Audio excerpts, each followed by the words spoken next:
that? Sounds like a dominant 7th chord. Yo, that's actually an augmented 5/6 chord. It's homophonous with a dominant 7th chord, but its spelling and function are different. Those are the French and Italian versions?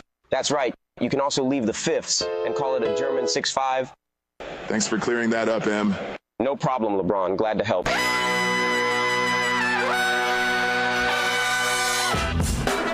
Good morning, sweet world, and welcome to the No Dunks podcast on the Athletic Network. It's Friday, November 1st, 2024. This is The Drop.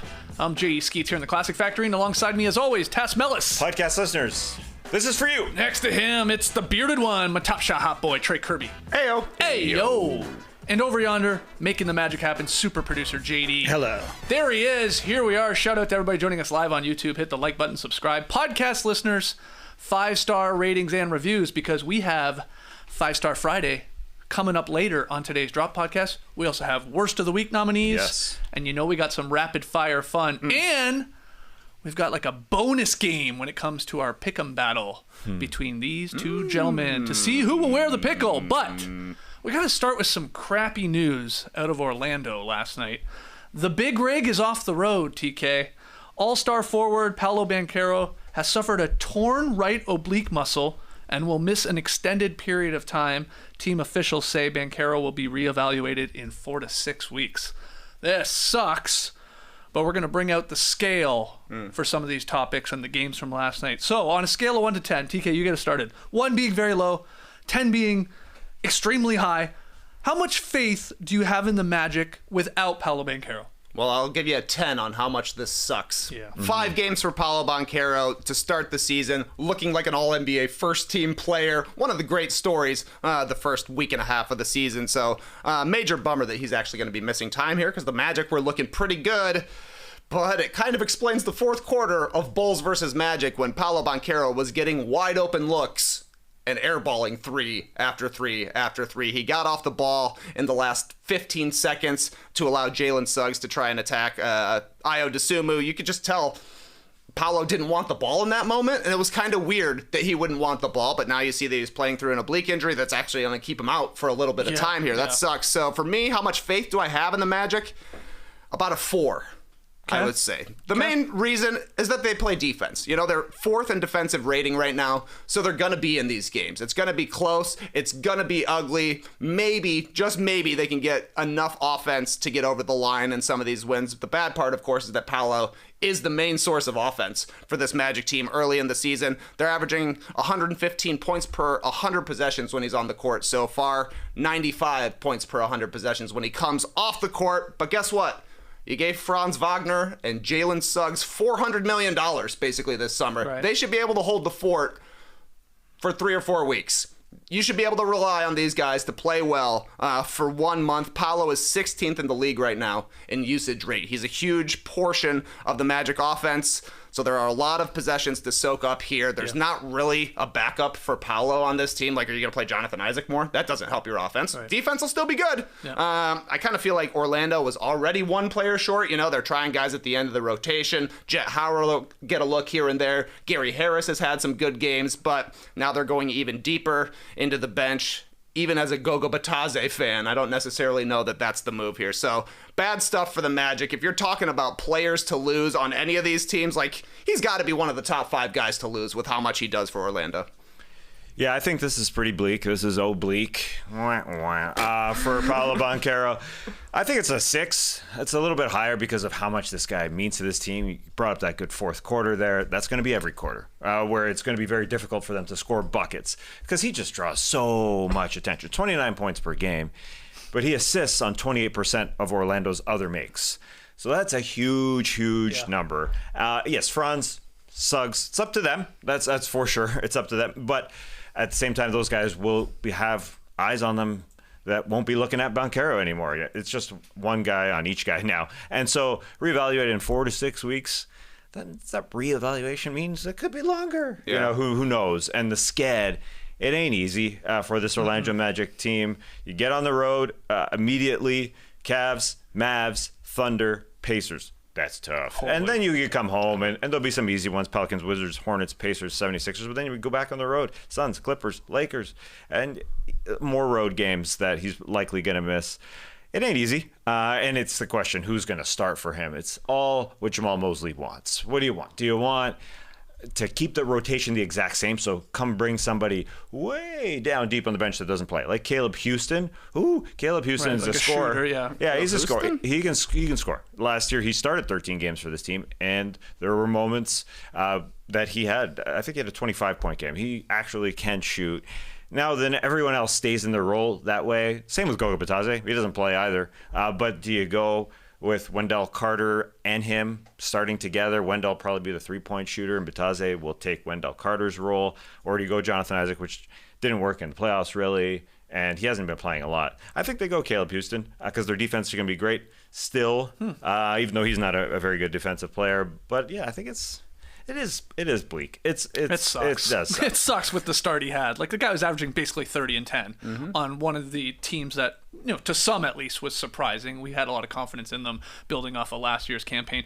The thing with Banchero, too, like, availability has been like a huge strength of his. He has played a ton of games for Orlando over those last 2 seasons. 152 of their 164 regular season games. He was out there. So now we're not going to have him for 4 to 6 weeks reevaluated. That's the part that gives me some scare. It's like, hopefully, he mends well from this injury, this sort of weird injury there with the oblique. Like, it's not a guarantee. It's not a guarantee he's back, before Christmas or, before the new year. Hope he is. Hope he, gets closer to the 4-week mark, and then they're like, yeah, he's good to go. But, yeah, can they get – it's funny, can they get enough offense from Franz and Suggs, like you said, to sort of keep them above board there? Or do they just really lean into the defensive identity and just say, we're going to play some dogfights here? Maybe that means we go Isaac and we just try and keep teams in the 90s and stuff like that. And maybe it's not pretty offensively, but we squeak out some victories that way. But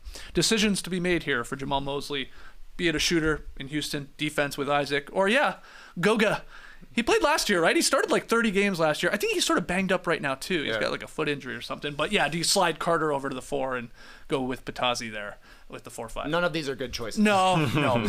We're talking about Wendell Carter Jr., the three-point shooter. I think he's under 20% from 3 so far. Yeah. Also, he's a center. Yeah. So I don't know what they're going to do. But if you watch the fourth quarter of Magic versus Bulls, that they didn't make a shot for 7 minutes straight. And that's obviously when Paolo was banged up. Franz wasn't playing at that time either. True. So he will help, certainly. And honestly, if you're paying Suggs and Franz, they should be able to step up a little bit. Franz has plateaued as a player so far. It'd be cool to see him take a step forward here with Paolo actually out, not soaking up most of the possessions. Let's see what you can do as the number one guy. For those that don't know, Franz and Suggs are averaging about 18 and 17 points per game, respectively, here early in the season. The good thing is they're both hitting threes.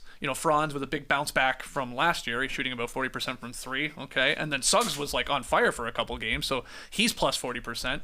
How much better are those 3-point percentages going to get? Probably not, but attacking, especially Franz, is just going to have he's going to have to be flirting with the 24, 25 point per game mark to just fill up some of that vacuum that Paolo's 29 points per game is completely just removed from this lineup. Mm-hmm. Yeah, he's super efficient. He's having his most efficient season, but that's because a lot of eyes are on Paolo Banchero. So this is a big challenge. We'll see how they do. All right.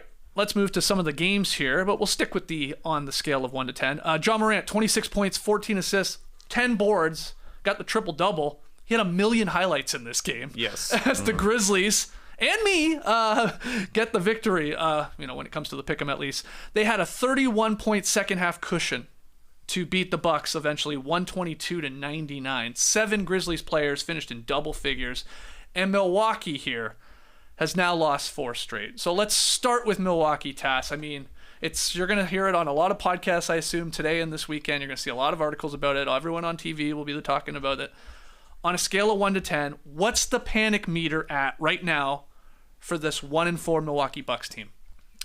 It's fairly high. I'd say 7 at this point. Okay. They get up for the good teams. That's the weird thing about this Milwaukee Bucks team. They played Boston pretty well for 3 quarters. They beat Philadelphia 76ers, but then you go play Chicago and Brooklyn and Memphis. You look like a totally different team. You allow 35 to Kobe White. You allow 60 plus combined to Schroeder and Cam Thomas, and then you allowed a lot of stats to John Morant, but it wasn't that for me. It's just the effort level. That's what it is. We've talked about it over and over and over again. Again, they get up for the good teams. They actually get back on defense. They score a basket and they get back. Yesterday against Memphis, finally in the second quarter, Damian Lillard hit a shot late in the second quarter, and then they did not get back. Did not get back for a Santi Aldama score the other way. They're just getting beat. 5 seconds later, after a make. And so you look at the fast break points, I wonder what it is, or is it just them that lacking the athleticism? Listen, I don't think it's lacking athleticism when people are just fast breaking you to death. If you line up 10 guys on the baseline, who's going to win the race? Is that what it comes down to? I mean, they're just not getting back. And that's a big problem. If you line up 10 guys and it's $5 and it's 5 against whoever else, only Giannis is coming in the top 5. Because he's the fastest? On the Bucks, yeah. Everybody else will get outrun.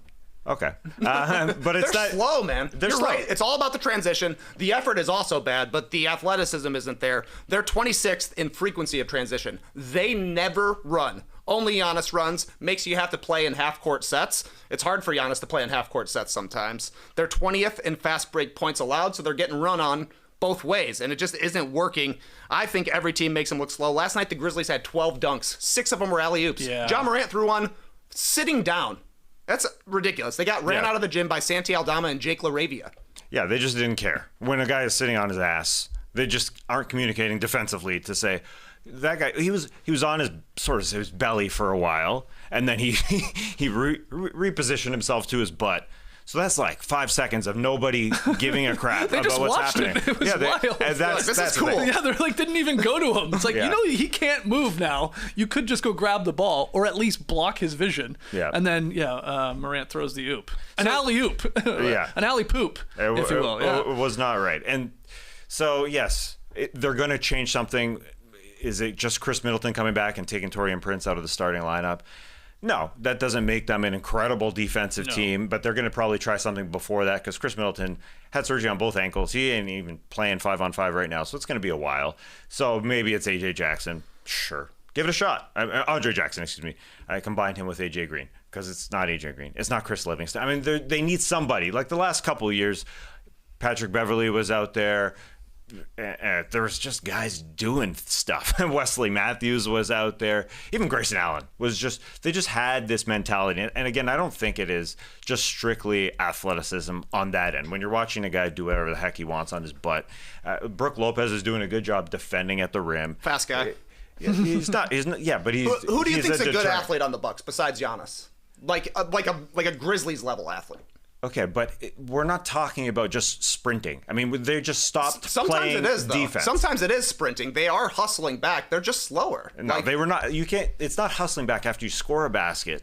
Like you have position. Yes, they're bad. They're bad in half court defense as well because Dame gets blown by all the time. Yeah. Gary Trent Jr. can't guard anybody either, and then it's easy kickouts and the closeouts are bad. The Bucks are getting absolutely smacked from 3 in every game. They're 20th in makes and 21st in 3-pointers allowed. Against the Bulls, they lost 21-13 from 3. Against the Nets, they lost 16-10 from 3. Against the Celtics, 18-8 from 3. Yeah, and yesterday they won it. 8. Yesterday they won it. 9's not enough to make. No, it's just they suck. It's not about baskets. It's just about playing. Like the first game when they played well against Philadelphia 76ers. Oh, okay. They had Didn't Gary have Trent. Embiid or Paul George. Yeah, they're a shit team. Well, they played Boston until the fourth quarter. Yeah, it was a silver lining. I mean, this team is supposed to be competing for a championship. Yeah. Not, hey, we stuck with the defending champs for 3 quarters, right? Yeah, well, they aren't together on the defensive end. That's what it comes down to. 100% agree.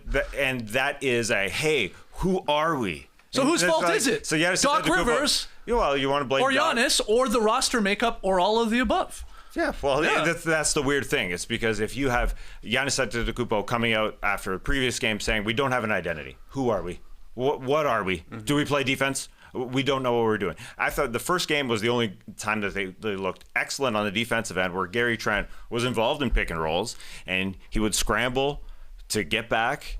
And Brook Lopez, and in his role of defending within the restricted area, is awesome. You look at his percentages at defending at the rim, he is very good at that. It's a very limited space that he has to guard, and he's good at it. And he against Boston even. Jaylen Brown got him at the free throw line. Jaylen Brown tried to go by him, smack block. He is good enough to be in the 5. Giannis good enough to be in the 4. It's the perimeter guys. Else. Yes. It's the perimeter guys they have. Taurean Prince and Giannis are like, yesterday, they're like, what? Who does this pick and roll thing? Yeah. I mean, Zach Edey could dunk it. Everybody could dunk it. They just don't know what the heck they're doing. It is Lillard and obviously Taurean Prince and a little Gary Trent. Gary Trent just can't seem to do it game from game. Taurean Prince doesn't know what he's doing, and Dame's never going to be a good defender. No. So there's something there. And last year was just Patrick Beverley. It worked. The year before was Grayson Allen, and it worked way better. I mean, Malik Beasley last year did some stuff, and then he got taken off. They just have to be – they just don't know who they are. And so, yes, they're old. There's no doubt about that, and they can play against the good teams because they can only play good once or twice a week. You have them at a every 7 on the scale. It sounds like you'd be going much higher. Yeah. Yeah. 8.5 for me. The only silver lining I see is that Chris Middleton will come back at some point. But man, you're right. The AJ Jackson stuff is kind of confusing. They got an AJ Green, they got an AJ Johnson, and they've got an Andre Jackson Jr. That's a little confusing. I think all the young guys need to play a little bit more. Just see what you got. Try something different, because I don't really know what the solution is here. Even when Middleton comes back, it's still going to be a slower paced team, grinding out wins. They just don't look good. And the biggest question to me is Dame Lillard looks pretty disengaged from this team. You watch in the third quarter, there will be 5 straight possessions where Giannis is shooting the ball every time. Lillard maybe touches it for a second. Giannis checks out. Guess who shoots the ball the very first time? Right. It's Dame Lillard. He didn't have a good game last night. He's obviously not going to do anything defensively. He's become a target out there. I think they're putting Lopez into more screens too, because they're trying to make him move. I just don't know where the solution for the Bucks getting better is right now, because they need some sort of a shakeup. We've heard Doc Rivers talk about teams getting stale. He talked about that with the Clippers a while ago. I wonder if the same thing is happening with the Bucks. It is only November 1st. That's why I can't get to a full 10 here. They're getting a guy back, but this is the exact opposite start of what you would want to see from the Bucks after the summer they had, where they're making all kinds of waves saying, oh, last year was a disaster. Yeah. I'm coming in shape. Sure, I didn't actually get in the gym with Giannis and work on stuff together, but we text each other all the time. It has been a terrible start for Milwaukee. Lillard had one good game against that banged-up Philly team to start the season. He's gone ice cold from 3 since then. He's shooting 18% over his last 4 games. So if he's getting exposed defensively, at least you could usually go, well, he gives us 25 to 30 points on the other end. Don't worry, he's going to hit 6 or 7 threes a game. Sort of balances out, but that's not happening right now. And, these losses to the Bulls and the Nets and then the Grizzlies, at least in the fashion they got hammered last night, it's alarming. Doc Rivers is now 20-27 as the Bucks head coach when you're including the playoffs.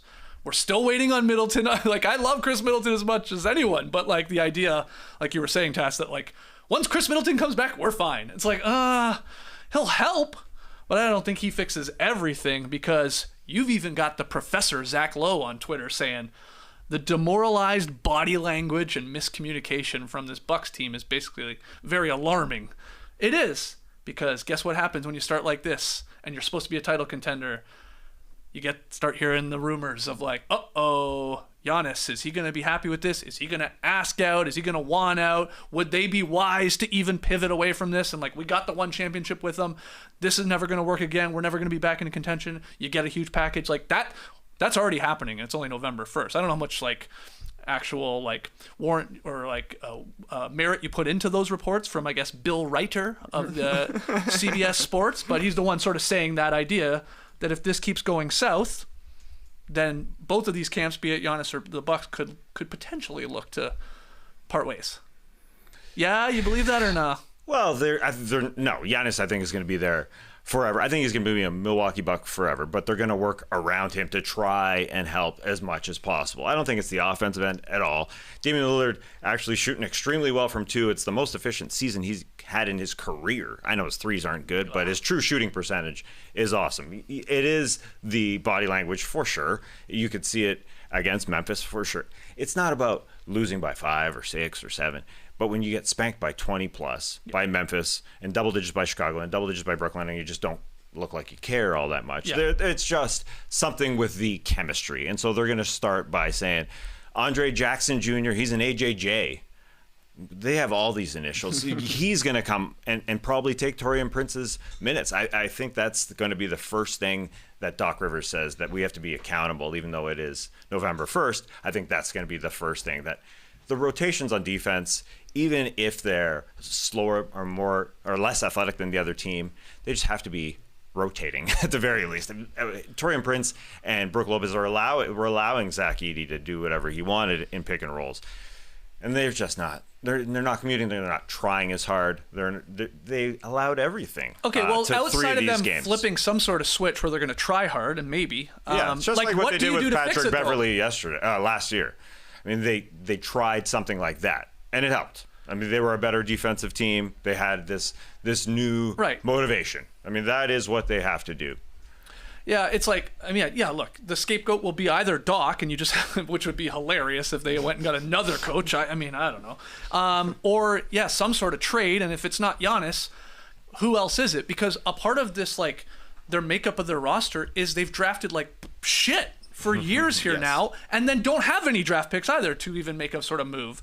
Like, if you go through and look at who they've drafted in the top 40 over the last couple of years, DJ Wilson, Dante DiVincenzo, who's started playing well once he left Milwaukee. Traded him for Serge Ibaka. Yeah, Beauchamp, Andre Jackson, AJ Johnson, Tyler Smith. These sound like fake names. Like those last couple of guys. AJ Johnson? Yeah. AJ Jackson. Andre Jackson. Yeah. And AJ Johnson. Oh, yeah. Man, there's so many.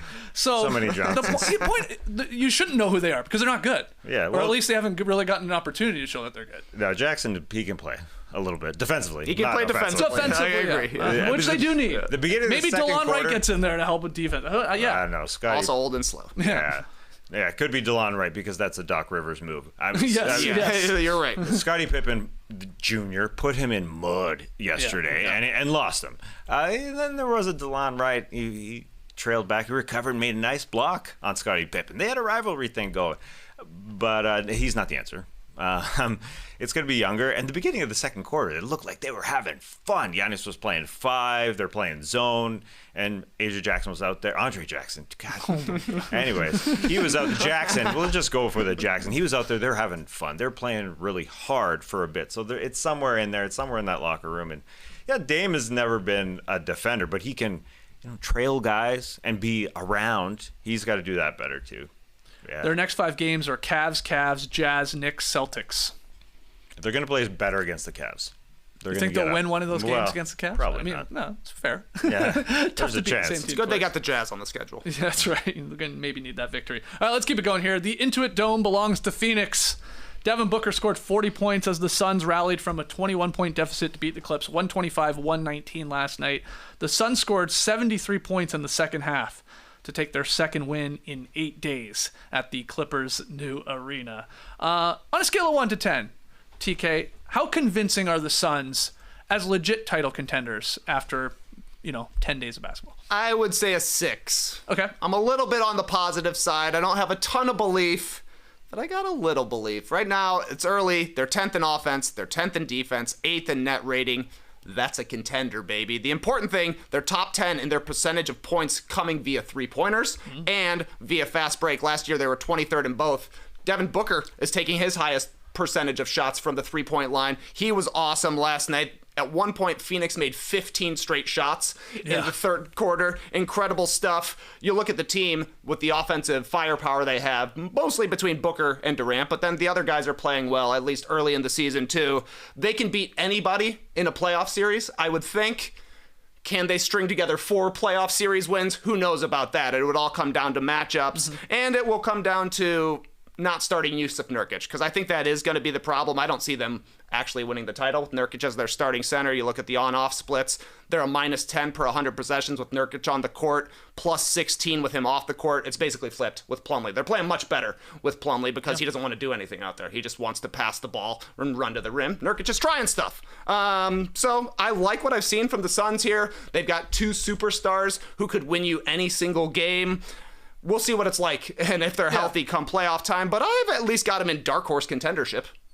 You agree or disagree with that 6 on the scale? I'm right there. Yeah. I think this looks like the team that should have beat the Minnesota Timberwolves in round 1 last year, and that they have a semblance of a team that's all together on the defensive end, even though there's no way they're going to be like a top 5 defense, but they can outscore you. Like yesterday against those Los Angeles Clippers are down 21 points, and they come out of halftime, they're all together, and they say, let's get that offense rolling. 15 straight buckets. That should be their team, and they were unable to do that against the Timberwolves last year when they were passing around the ball and had a good plan on that end. And they have now a way better bench. They're deeper. Now with Royce White, Royce White. Wow, I'm in the politics mode. If you've seen the latest Royce White videos, they're hot. Anyways, Royce O'Neal, Mason Plumlee, Grayson Allen, Monte Morris, Ryan Dunn, who could be Rookie of the Year. They're monstrous. They just have this attitude about them. And so I just think they're going to be a very good offense. There's no doubt about that. Yeah. They're going to be an okay defense. But, yeah, I think Trey brings up a good point. Can you do that 4 series in a row? I mean, it could just be this thing that they get into, a groove that they get into for 2 months. It's long, but your defense has to be playing extremely well. And so I just don't see that with this team. So, yeah, they're a dark horse, that's for sure. It would be nice if, like, let's say they line up in a conference finals with a team that had really 2 tough series before that, and maybe then they can go on to the finals where they'll lose to the Boston Celtics probably. But there's some hope. There's some hope now. Yeah, I mean, Devin Booker was amazing last night. Go check the highlights if you haven't seen the way he was getting his buckets. You're right, taking more threes, but just getting to his spots, and when he's cooking, it's so fun. Ryan Dunn, man. I don't know a lot about like the draft prospects when we get to those drafts, but all I heard was like, this guy sucks. This guy can't shoot at all, but he's good defensively. Yeah. This guy's like the best shooter of the rookie class. Then he's hitting threes. He hit 1 3 at Virginia, I thought. Did you see his like free throw clips, like air ball after air ball? Like it wasn't pretty. Line was too close. Yeah, I guess so. It was. He was just like a defensive minded guy, but like that's a nice boost that he's like having multiple games now where he's hit 3 or more threes. That's huge. They're gonna leave you open. You gotta knock him down. So that's been awesome. He's a great jolt of energy, and the Suns are just one of these teams like the more we talk about them, the more they'll let us down. So it's like if we just pretend they're not there, let them do their thing, flirt with 55 to 60 wins, maybe they could put together a special playoff run. But the more we like talk about them and like convince ourselves, oh yeah, they're legit, they'll let us down. I swear to God, they always do for some reason. For me personally, it feels like. So right now, good start, 4-1. They played a lot of the LA teams. I think they've played the Clippers and the Lakers both twice now. Yep. And I forget the other team they played because they got a 4-1 record. Who the heck did they play? But anyway, it was somebody good. Let's see them play some other teams besides these LA teams. The Kings? Maybe I know the Lakers beat the Kings. So, I could look it up. You mentioned guys getting monstrous. I don't understand why Grayson Allen got so big. It doesn't make sense. He got up to 230 pounds. He looks like he's 230 pounds. Last year, he led the league in three-point shooting, 46%, shooting 23% right now. It's too big. He's too big. Yeah. He doesn't move well anymore either. One guy that was moving well, not a fan of this guy at all, Kevin Porter Jr., but he did play with green hair last night because he dressed up as the Joker for the game. He warmed up in full costume. That was cool. We should see more of that in the NBA. Whoa. You should play in your costume if you come in a costume. I also liked Kevin Durant had a dunk in this game. Clippers play-by-play man Brian Seaman yelled, "That man played for the Sonics." That's good. He's line. old. Yeah, that's a good line. That's a good line. Yeah. All right, so that we're like 6-7s when it comes to the Suns as a legit title contender, but it's early. Final one here. Victor Wembanyama had the second 5x5 game of his career while leading the Spurs to victory over the Jazz. Wemby had, get this, 25 points, 9 boards, 7 assists, 5 steals, and 5 blocks. His performance made him the third player with multiple 5x5 games all time, joining Hakeem Olajuwon, who I believe had 6, and Andrei Kirilenko, who finished with 3 in his career. So let's ask it this way, Tass. On a scale of 1 to 10, what are the odds of Wemby registering another 5x5 game this season? 12 out of 10. Whoa. It feels like he's going to do it. I know everybody was super excited him coming into this season. Could he be MVP? Could he at least be an all-star? Everybody, including myself, thought he could be an all-star for sure. I think it's more likely that he'll have a 5-on-5 than he'll be an all-star because it just all happens. I think he'll be more likely to have a 6x5. If they counted threes, he almost had that yesterday. Yeah, hit 4 yesterday. But they don't. They don't count threes. So he's going to be the leader all time in 5x5s because he's that talented. Wow. Now, I love the way that he bounced back after Alex Caruso was the small guy defending him a lot of the time, throwing bows into his ribs. It was a real Dirk Nowitzki out there with the Matt Barnes and Steven Jackson. Exactly, the Golden State Warriors doing it in that 1-8 series. But I liked how he bounced back. Yeah. And he's just going to be out there, and he's going to be able to the blocks and the steals. Okay, easy. I mean, that's not a problem. The rebounds, no problem. It's the assists, I think, at times. But everybody's working off him really well. So Oh yeah, he'll do it again. Okay, so you're a 12 on the 1 to 10 I think scale. so. You think It he'll feels at like least? it. And I'm just asking for one more this season. I could have asked Yeah. it. Will he be the all-time leader in 5x5s? I think that's more likely because he's gonna have a long career. Yeah, he's doing it. He's doing it. What do you think, TK? What's the all-time leader? How many? 6, I believe. He'll pass it probably by next season. I guarantee he'll have another 5x5 this season. Okay. I don't think He's it's not passing Akeem Olajuwon. 6 games of that by next season? I don't think so. I think. Hey, look. Maybe I'm wrong. I mean, in his career, guarantee Okay. it. I wouldn't be surprised by next season. I actually think the steals are the hardest thing for Wemby. He only had 5 or more steals 3 times last season. He didn't have a steal before coming into the game last night. Meanwhile, assists, he got 24 of them. 24 games last year with 5 or more, and then blocks, not even a question. Yeah. If he's going to do that. The steals, though, they're a little subjective. His 5th true. steal, you heard Sean Elliott say, I don't know if Wemby gets credit for that steal. I think he tipped it out from behind, but the other team recovered it. Guess what? You're going to lean towards Wemby when it comes to the statisticians there. So, yeah, as long as they don't have to play the Thunder every night, I think Wemby will lock it in. Okay. We'll call him Wemby's. We'll call them Wemby's. Steals are subjective. When you watch someone steals, I mean, it is sort of like assists in a way. It just depends on what the scorekeeper thinks. Hey, the league could take it away. I guess They'll do this thing where, whoever's looking at the books here will actually go through and give it the audit. You think We've they're seen going that to take before. it away from Wemby? Probably not. But we have seen triple doubles, of course, taken away before. True. Probably not. But he's 2 for 2 when it comes to Halloween costumes. He was Slender Man last year, if you remember. Great Halloween costume. And then last night, he's No Face from Spirited Away. Great movie. Creepy guy coming in, 7'5" guy in that costume. That'd be creepy in person.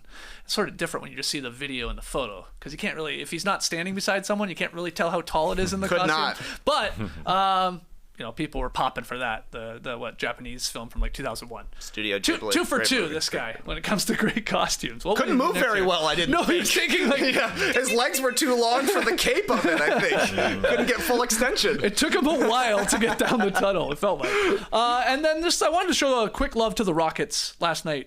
Getting a victory over the Mavericks. Don't have anything for the scale for you, but Jalen Green, 23 points, 12 boards. Şengün, 17 and 12. Rockets, they held off that fourth quarter rally from the Mavericks. They get the victory, 108-102. I thought there was some awesome shot making from Rockets players down the stretch. I watched the second half of this one last night, waiting for no kids to show up at my house to ask for candy. Tragedy.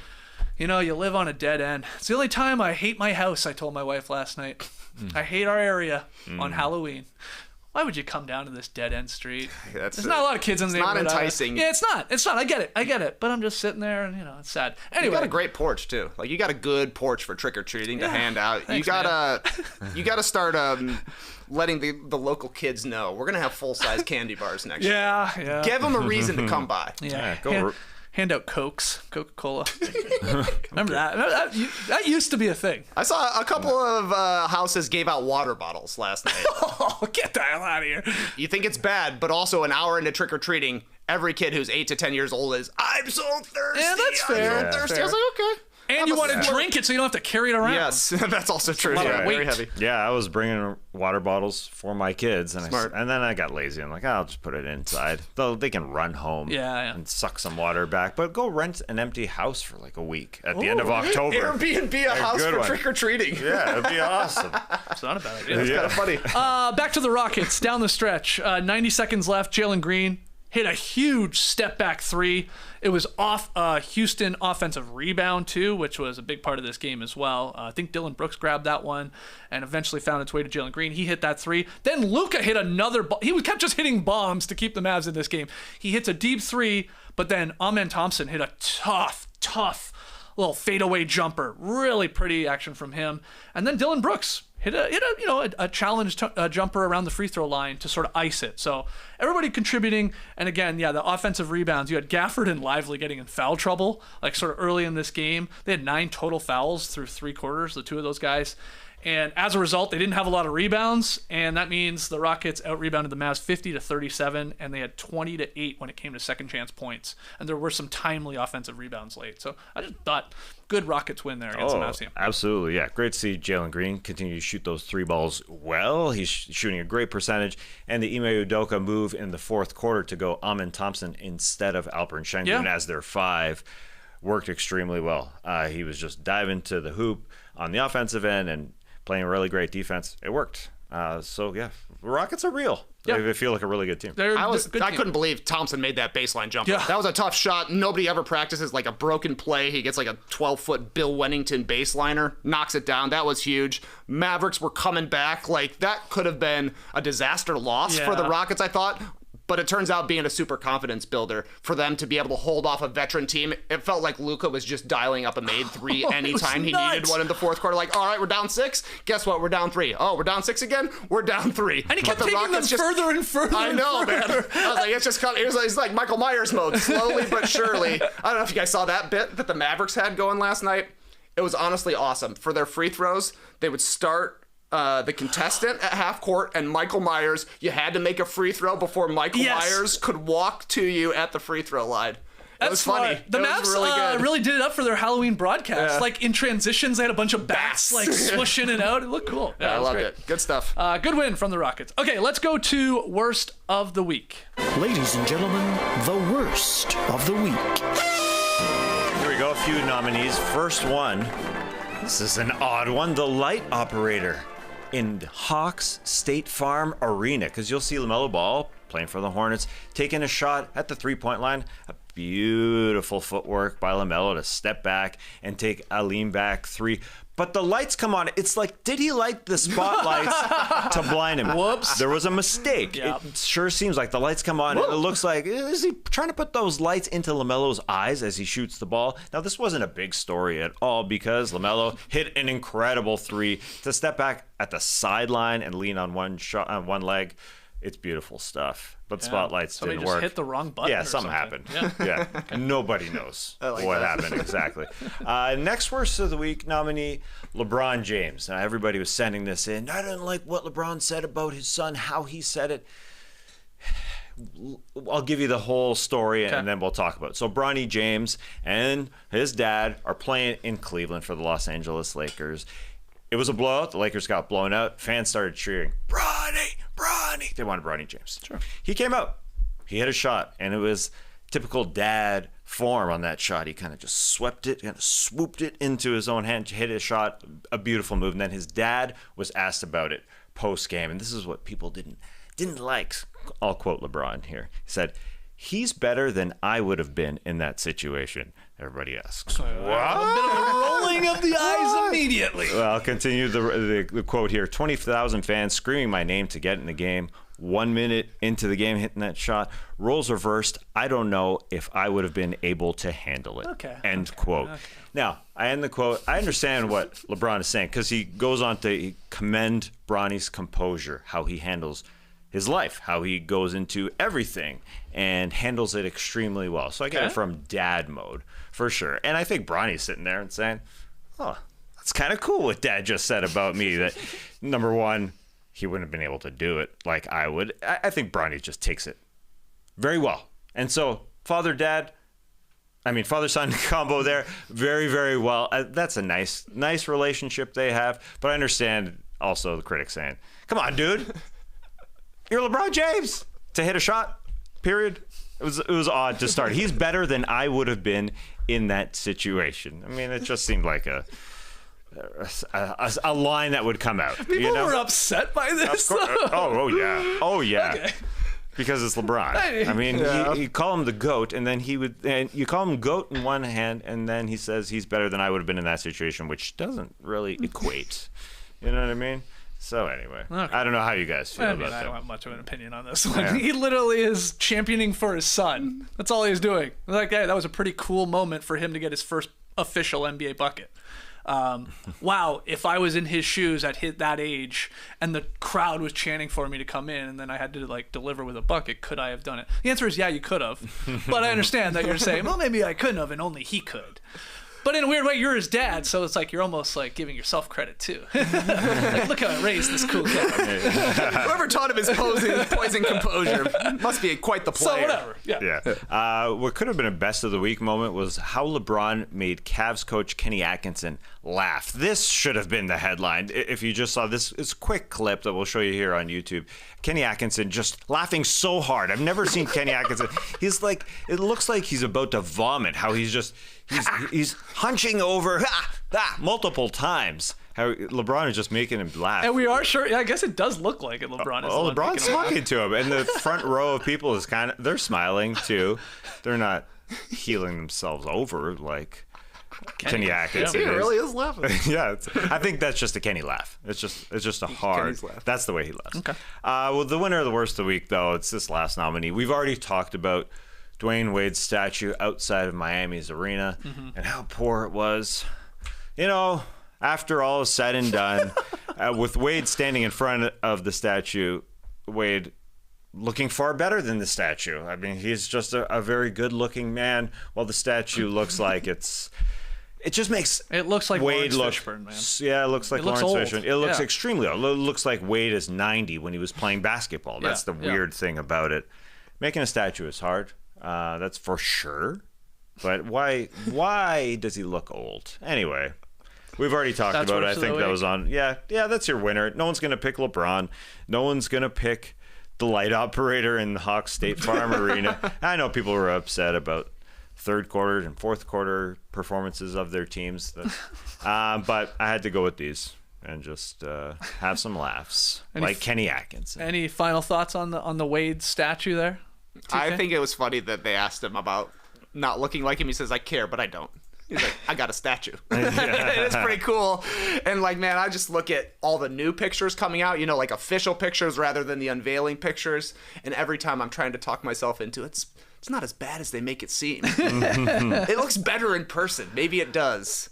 But it is not an exact likeness, I wouldn't say. No, I'm trying to find the tweet right now. But did you see the two guys who made the statue? They literally looked like bad replicas of Eric Spoelstra and like Phil Jackson. I think it was Dragonfly Jones that pointed it out, and I had seen them too. I'm like, they look like weird versions of those guys. So just worth doubling down on that. You got to see the photo for that to make sense, but they legit do. They look like a weird version of Spoelstra, and I thought Pat Riley, but I think it is more like Phil Jackson.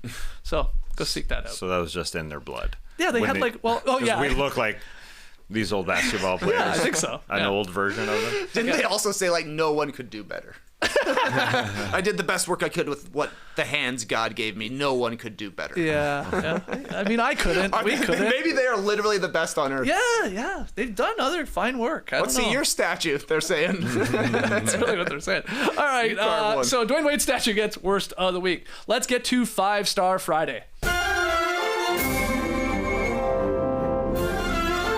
5-Star Friday, first Friday of every month, we take a look at 5 of our favorite 5-star reviews on Apple Podcasts because they help us.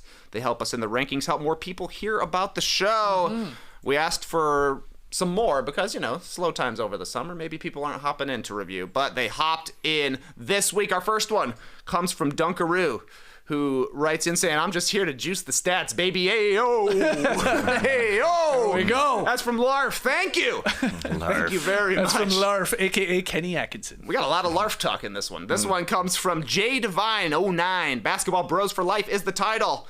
I found these fellas during the bubble season. They saved me from the darkness of the pandemic. First episode I listened to was Lee Ellis listing off his favorite U2 tracks that he submitted to some random Sirius XM radio show. He was very serious. It was hilarious. That is a great moment. I remember knowing at that moment this was the show for me. Start listening for the in-depth basketball talk. Stay for the Larfs. Wow. 5 stars. Back-to-back Thank you. Larfs. J Divine. That was just pretty straightforward. Honestly, if I'm going to be honest with you, these are mostly straightforward That's reviews. fine. Let's keep it straightforward here. This one's from Matt Martin 4. 5 stars only. Best use of a couple of bros and some mics since the Beatles, maybe. I'd say keep up the great work, but that'd be like saying that to LeBron. Y'all are polished vets and have proven to keep being great for over 13 years of my viewing. Wow. Here's where it gets confusing to me. Okay. Remember, Cooper Flag is the Mainer Cooper Flag. Not a nickname, just an intro. Yeah, I didn't understand that when I read it. I had to Google Mainer. I mean, he's from Maine, right? Yeah. But that's what it. am I missing here? Cooper Flag is the Mainer Cooper Flag. You know what, Matt Martin? Leave us another review, and we'll check in December. What does it mean? We got about a year to figure it out. Okay. Cooper Flag is the Mainer Cooper Flag. Each one teach one. Next up is from the D-Bear, absolute best in the game. These boys bring laughs and valuable insight on every classic episode. I began listening in 2008 and have rarely missed one. Even non-basketball fans will be entertained. Hey, thank you, D-Bear. Thank you. Listening since 2008. That is an early adopter. Yeah, for sure. You were probably having to transfer podcasts from your iTunes to your iPod via cable. Remember that? I remember before I even worked with you guys, I would have to spend like half an hour in the mornings before I went to work loading something onto my phone in a podcast, then plug my iPhone into a tape deck adapter just to listen to these sickos talk about Andrea Bargnani. Yeah. It was mostly Bargnani talk back then. And somehow the show was still going. He was ahead of his time. It was too early. He was. He's probably still got it. Is he in his 40s? Is Bargnani even in his 40s? Not even, I don't think. He's probably dominating an Italian league right now. 40s? I mean, I saw his face. No, he's 39. There he is. I just had a birthday. Happy birthday. Happy belated birthday to Andrea Bargnani. He probably dropped a song that he DJ'd about his birthday because he's a DJ. Yeah. Happy birthday, He does Andrea. everything. I wonder if he can do sculpture work. Take up that. Just like Michelangelo, fellow Italian, I think. Check me on Wikipedia. Spitballer writes in, give me sports. As a guy who has sports tattooed on his thigh in the EA Sports font.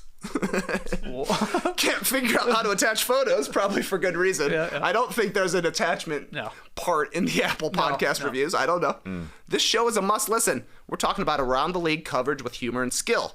Every member of this show keeps you on your toes and makes you a better basketball watcher, talker, and debater. I know more about hoops than I ever thought I would, and I'm happy about it. That's good. Thanks for covering such a dynamic league. Thank you for your 5-star reviews. These were all nice. Like, these were all I feel like we could use as promos. I know. Like, they're all like, these guys are good at explaining the game and making you larf. I like that last line about the dynamic league. We could definitely use that in like a little pitch deck or something like that, or like an ad read that we need to do. A dynamic podcast for a dynamic lead. Damn. No dunks. That's good. That's good.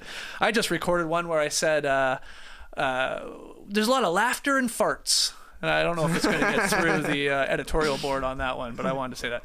Great stuff. Yeah, those are nice. Great stuff.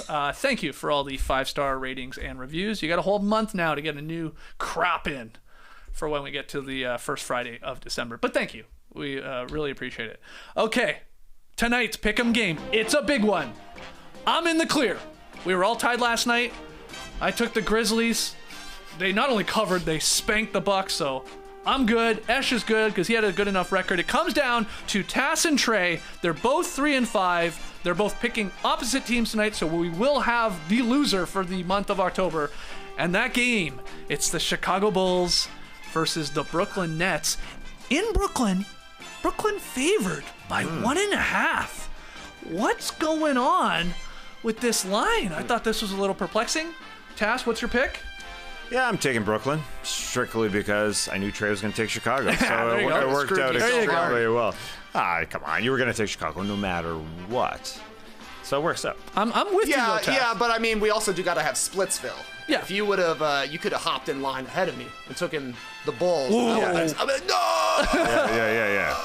Yes.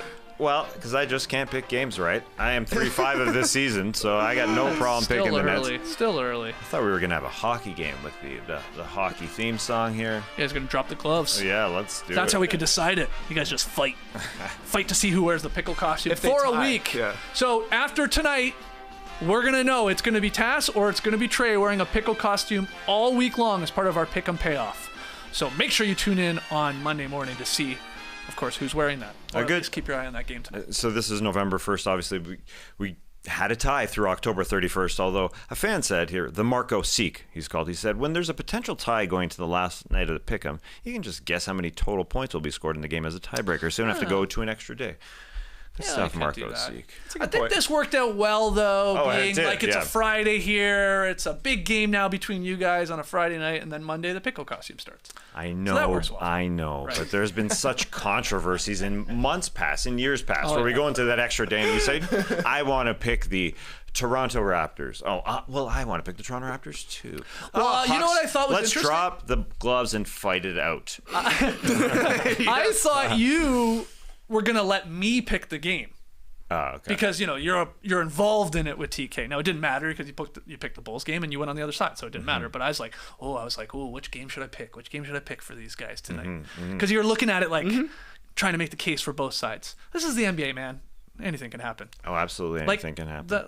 The Hawks lost to the Wizards twice. That helped you out. I had the Grizzlies praying they would cover, pleading for an extra point when the line changed, and they won by 25. Yeah, I know. It's the NBA. It's a dynamic league. What can I tell you? It's a dynamic league. Like, we're covered every day. Different things are happening. Both teams take 40 threes per game. Literally, either team could blow out this game or lose this game. It's going to be weird. Yeah. Feels like we've done I know it probably happens every season. 10 days in, whatever we're in here, it feels like there's been a lot of giant leads in a lot of these games. Like teams up 20 points through the first two quarters. And I know I get it. It's a lot of that is the 3-point variance, but it feels like there's been so many. Now, the good thing is it's the NBA, and these teams come back all the time from 20, 21 down. Like all the time now. The Bulls' last two wins were down 20 in the first half. I guess the Suns pulled it off last night. Yeah, Right? I mean, basically the Yeah. Mavs did until they couldn't, cross Until the they finish line. couldn't. Like it happens all the time, but up and down, up and down, up and down, man. Dynamic. Stakes are it's dynamic. It's dynamic. All right, before we go here on the drop, we end with some rapid fire fun. Tass, you got the questions this week. We got the Spike Lee has acquired the 1970 Knicks World Champions banner that once hung in Madison Square Garden. The banner was removed from MSG for renovations and was stored in a closet for decades, apparently. What's something you have had hanging for a long time, Skeets? There's actually something right over my shoulder. I don't know, JD, if you can get that, but Jacob Weinstein's free Darko art. I've had hanging either here or at my own home for a very long time. Back when I lived on Blue Jays Way, I had free Darko art. Wow. Up. So, I don't really have a great shot of it because it's so white. yeah, you can't see Charles Barkley's Little face glary. there, but anyway. we Yeah, need it's a new glary set. at the top. That's right. But anyway, that's my answer. I've had it for a long time. I've always loved it. Obviously, it's NBA-themed stuff, but with a twist. Yeah. I had the Looks Kobe one up for a beautiful. long time. I had a Joe Johnson one for a while. I think we have I have a Shaq one up at my house. We have a Jordan one somewhere. Yeah, Anyway. the Jordan one's cool. Yeah. Yeah, that fan who said he's been listening and watching since 2008 probably heard you say Blue Jays Way, probably heard that hockey theme song that we just played. Facts. Yes, great stuff. Yeah. Some callbacks, some 16-year-old callbacks, I think, just happened. Trey, what's your answer here? I've had something hanging for 40 years, Tess. Yeah. but- Somebody needed to do Of it. course. I saw Trey smiling when I was about to answer. I was like, I'm going to leave it for him. Yeah, there's I think that movie was called Role Models, right? It's like Sean William Scott and Paul Rudd. They become like Maybe, big yeah. brother, big sisters. Yeah. There's a great line in that where I think it's Stifler says to the kid, "I got to hang down on my own to play with, kid." Been thinking about that for a long time. Yeah, Paul Rudd and Sean William Scott. Nice call. Got to hang down on my own to play with. Yep. And Christopher Mintz. Oh yeah. The second McLovin role. Yeah, Oh, there you go. It's Yeah. second movie. As for me, I need a third Bulls flag. I've got my regular season flag, started red, kind of pink, and then I got my postseason flag, 6-time NBA champions. I would like to get one more. Well, you need in a the mix. play-in flag. 9th seed, 2022 to 2025. You should make that. Yeah, maybe. Okay, I'm getting an in-season tournament. Or in-season tournament and play-in tournament. Every month I'm putting up a new Bulls flag. They might have do they have like a C red flag that just says Yeah, that? maybe so. Yeah. Maybe so. Or you always do like in the eyes and the the eyes red and the thing. red. That'd be great. Something there. Yeah. Custom flag it up. Be cool. Is it hard to get custom flags? I don't know. It's easier to make a flag than a statue, I've heard. No one could do better. Remember, Cooper flag is the Maynard Cooper flag. JD. Yeah, I have a random wire that's hanging off my house. It's been there for a while, apparently. I saw it yesterday, but Skeets, you noticed it a few days ago. You only saw that yesterday? I don't know, I never go outside the house, man. I thought it was crazy. You know, when we pull up to the factory here, there's like a wire hanging off the side of his house. It like comes down to the driveway. Yeah, it's like a loose wire. It's been there for so long. Yeah, Let it It's been there for a long time. there's several things outside that have been there for a long time. Like that tree that's like growing over the house now. yeah, it's yeah. like grows over your car every time you park there. Oh, yeah. I did trim that back a little bit. Oh, thanks. But, thank you. you know. But I thought I was You gotta get rid crazy of when I those came in weeds, and I too. said about this wire, and you're like, "Oh no, that's new." Yeah. I'm like, "That's It's not new." It's been there for a while. Yeah, it's been there for a while. Yeah. So It's just a dead wire. you is didn't it? touch it, did you? No, I jump over it every day. I don't know if this is a Okay. live wire. Yeah, me neither.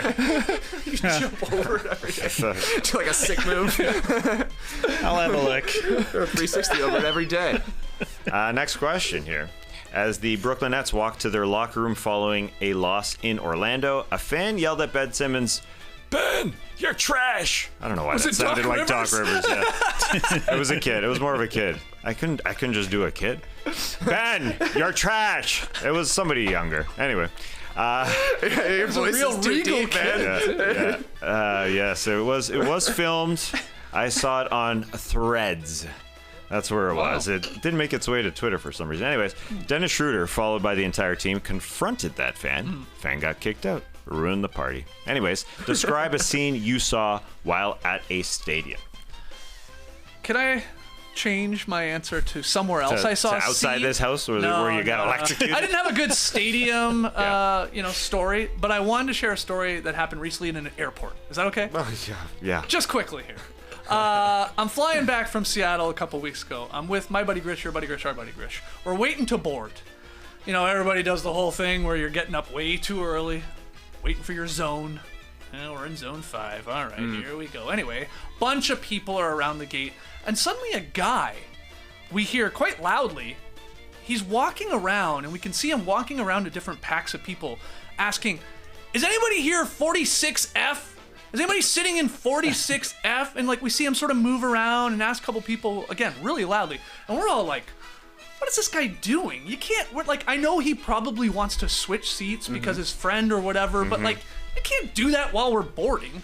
Like, wait till we're on the plane. So we just made note of it, moved on, start talking about something else. Maybe a couple minutes pass, we're still waiting to board. Suddenly he's like right up behind me again. And I turn around, and it's this guy. And he's about to ask, obviously, the same question. And I look down at his shirt, and I start dying laughing. Like, I made a scene, guys. I am buckled over, laughing my fucking ass off because I've read this guy's shirt. His shirt says, in big block letters, "Don't ask me about my explosive diarrhea." I lost it.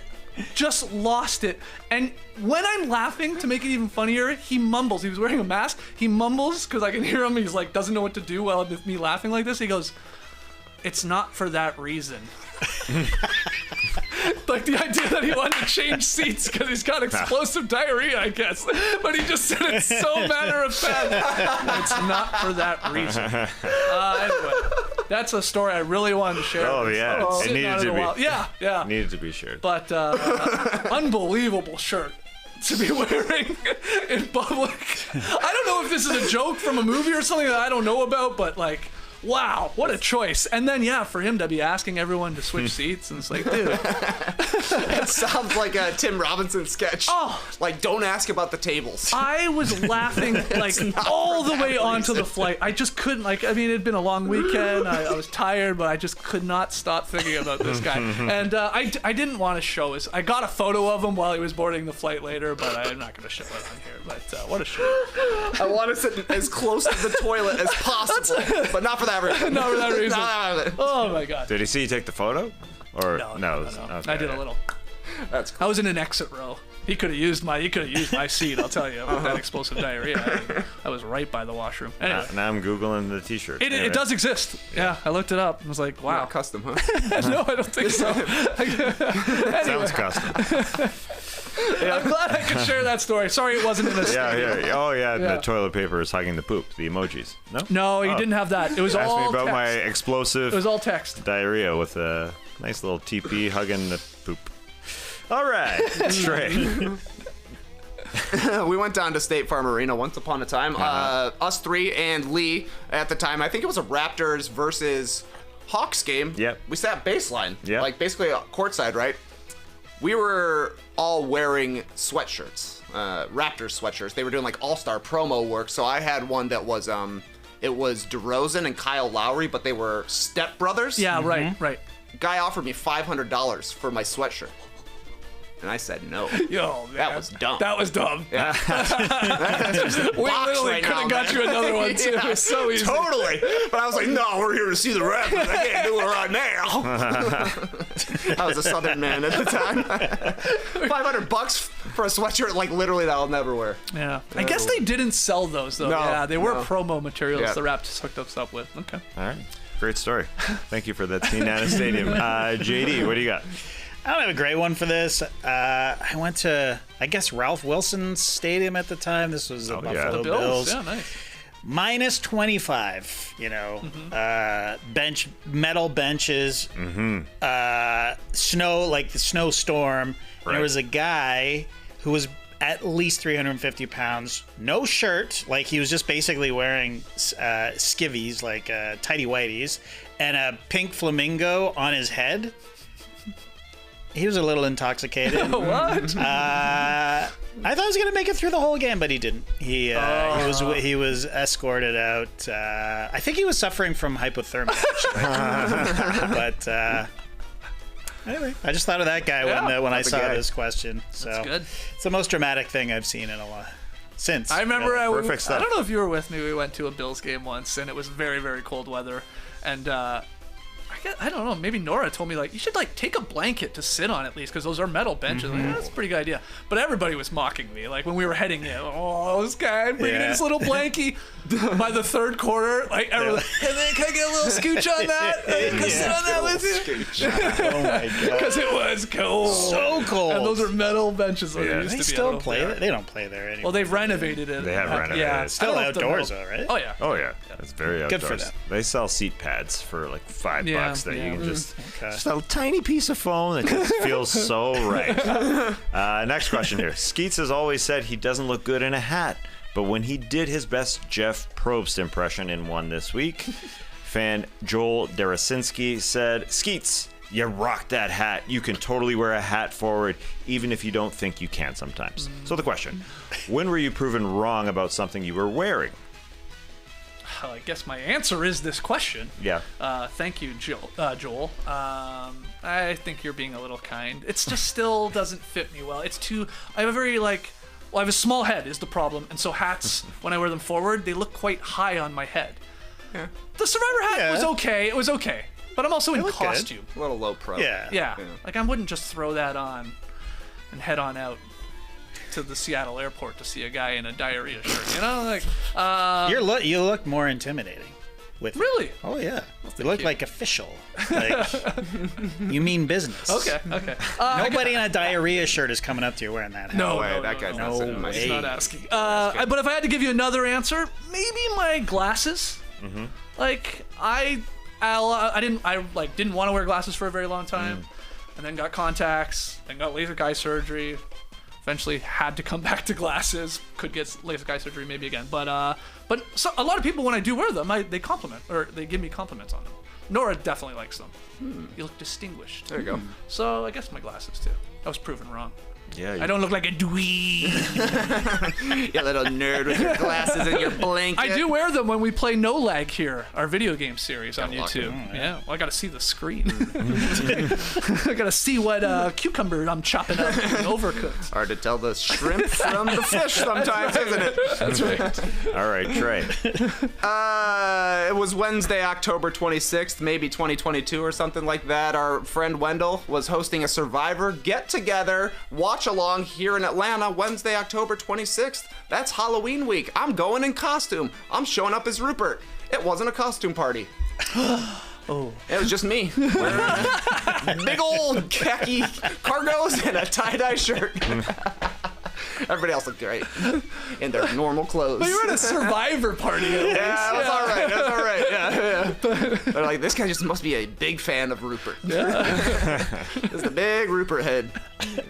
But those are always the cool people that are getting dressed at anything. I mean, like around Halloween is what I mean. Yeah. You can get away with a costume all week, for sure. Oh, exactly. 100%. But I just feel dumb now. At the time, I felt dumb. Because you legit thought other people were going to be dressed Of up. course I'm going to wear a costume. It's a Halloween week. Right. Everybody will be in costume. Nah, just kidding. All right, JD, let's wrap up this last question here. Yeah, I mean, this is a dumb one, but Rachel is always trying to get me to wear a blazer with the patches on the elbows. For the same reason Skeets is the glasses. She says it looks distinguished. Yeah, you could pull that off easy. Yeah, I guess. I'm not a blazer guy, though. No. You don't want to be. Yeah. You don't want to be. No, I don't want to be. But anyways, that's, I don't know if that proves that she's right about it, but she's like, no, trust me, it looks good. I'm like, all right. Because you don't have a blazer with patches yet. I don't. Oh, okay. But I'll try one on in a store, and she's like, get it. It's got patches on it. I don't know. What about, let's imagine a world where Formal Friday comes back. Uh-huh. You going to be patched up? Well, probably. the patch Does plunge? Indochino have patches on Wow. there? Oh, they have all the customization. Yeah. Yeah, You'd probably think you could could. just sew a patch on there. Yeah. Come on, Indochina. Indochina. Come on, Indochina. Bring Formal Friday back. Yeah. Let's see. We're boys suited and booted up in here. You're going to look official, just like you'd mentioned Skeets with the hat. You know, you look official. Yeah. Any blazer. Doesn't need to have patches. But, yeah. I'll wear my glasses if we get those suits going. Okay. Yeah, cool. We'll be very distinguished gentlemen. All right, that's rapid fire. Not so rapid, but it was fire, wasn't it? Hopefully this drop was a classic. You tell us, though. Leave us 5-star ratings and reviews. Let us know in the YouTube comments. Hit the like button, subscribe. Share the show with your NBA fans. Appreciate you joining us all week long. Was this the first full week of the NBA season? Oh, man. Holy shit. I was about to say it out loud. I was like, nah, that can't be right. Yeah. We started on Tuesday last week. That's unbelievable. Just feels longer. Yeah.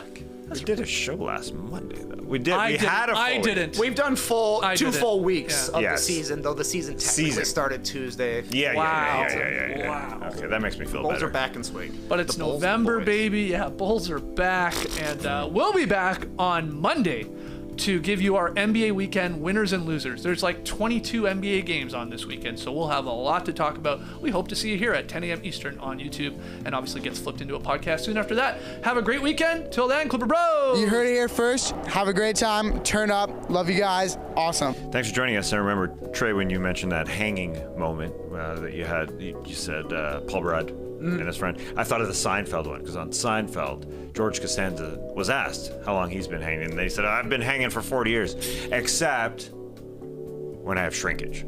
Yeah. Cool. I just made that up. But anyway. I was going to say that. Embrace the weekend, people.